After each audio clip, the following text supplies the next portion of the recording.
working? All right. So we're still in the Kedushas Levi. Let's learn a little bit. Right? Here we are. So Parshas Vayishlach. Let's see what the Rebbe has to say. Hold on. B'Shem Adoni. What's going on here? Avi Mori V'Rabi Zecher Tzadik V'Kodesh L'Bracha. I'm not sure if he's speaking about his father, Reb Meir, who I don't know very much about, the Berditcher Rav's father.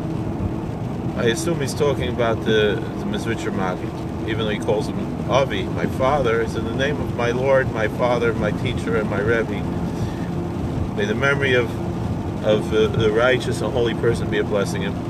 He explains, this is a teaching, I'm assuming that the Berditcher Rav is bringing from the Magid. In Lavan Garti, right, the word says, I lived with Laban. Jacob sends the message back to Esau that he lived with Laban. In Lavan Garti, Persh Rashi, Tarek Mitzvah Shemarti, and I kept the 613 commandments, because this word Garti, the Gematria is 613. Hadia loy zois, the Rabbi Seinu Zal Amru, Shalach lo lahagid loy. Now, because to teach us what our Chazal teach, that he said to him, Shalach lo lahagid v'ahi li shor v'chamor. He says, look, why do you have to tell him? Look, I have oxen and I have donkeys. Shlikanu.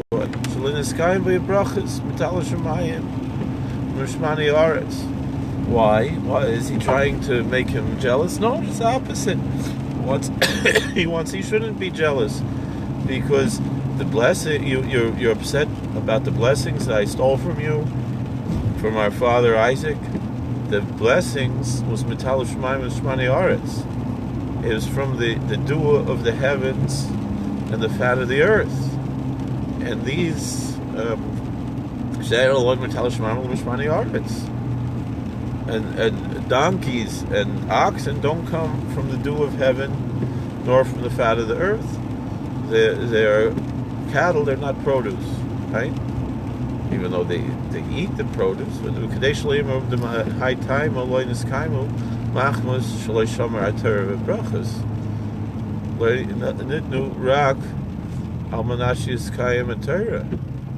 However, you might think that Esau is saying, well, Jacob, you're a hypocrite, because, Esau was the ultimate hypocrite, and Esau was like, look how religious I am, right?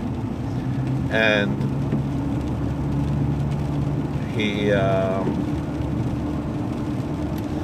he might think that the blessings were not fulfilled because I didn't keep the Torah. And the blessings were only given on the condition that I fulfill the Torah. Pasuk, like the scripture says, Genesis 27 verse 40, Vayehi kasher Torah, that if one goes up, if one goes down, the other goes up. It's like a seesaw, an Esau seesaw, right? Jacob and Esau, and the Esau seesaw.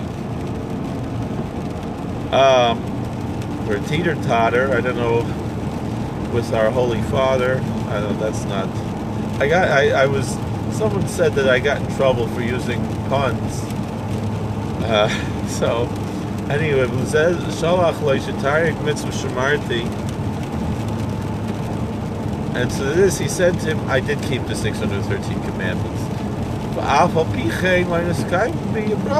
despite that, the blessings didn't come true.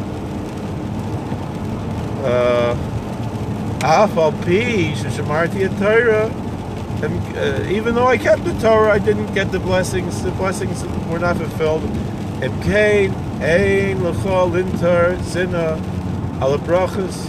So therefore, you shouldn't bear a grudge about these blessings. That's easy to understand, right?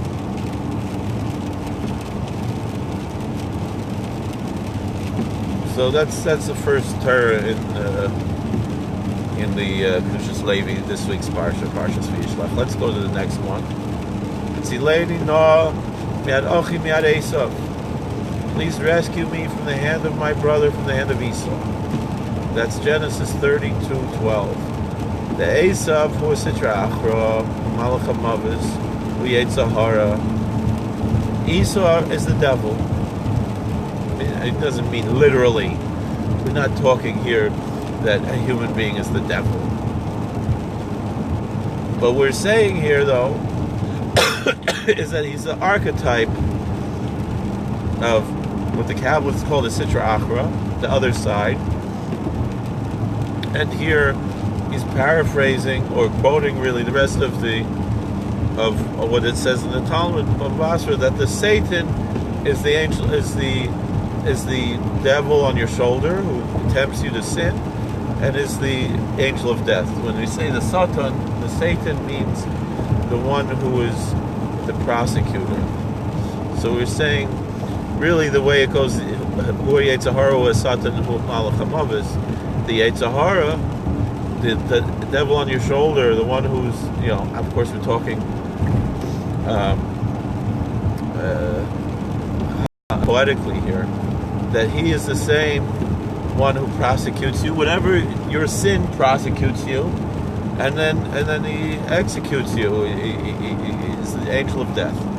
But here he uses different terminology. The Sitra Achra, which literally means the other side, is Aramaic phrase for the other side. That's what the Kabbalists call evil, the other side. Is the angel of death, and is the Yetzer Hara, this is a little backwards, is the devil on your shoulder, the evil inclination. Kedushas Yankov Hoya Tzileni Yitna Shli Yosef Achi. So we know, why is Jacob saying, please rescue me from the hands of my brother, from the hands of Esau? We know Esau is his brother. Why Scripture doesn't have anything extra? Now why does it say the hands? Miad Achi Miad Esau, from the hand, Miad Achi Miad Esau, the hands of my brother, from the hands of Esau. So it means that Esau, meaning the devil, should not be my brother. V'zehu Miad Achi Miad Esau.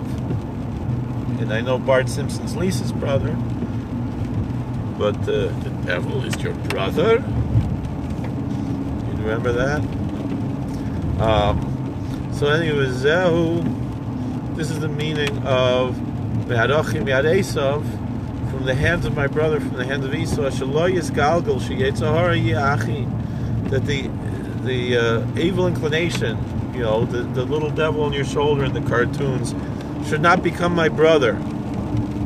Why? Shepamim Chas v'Shalom Yetzer Hara Meisis Laveira U'Le'ein Adam Maran Mitzvah. It happens more than every now and then that the Yetzer Hara will show a person a sin, will entice a person to sin, and make it appear as if it is a good deed, that it's a kindness, that it's a mitzvah, it's a fulfillment of a commandment.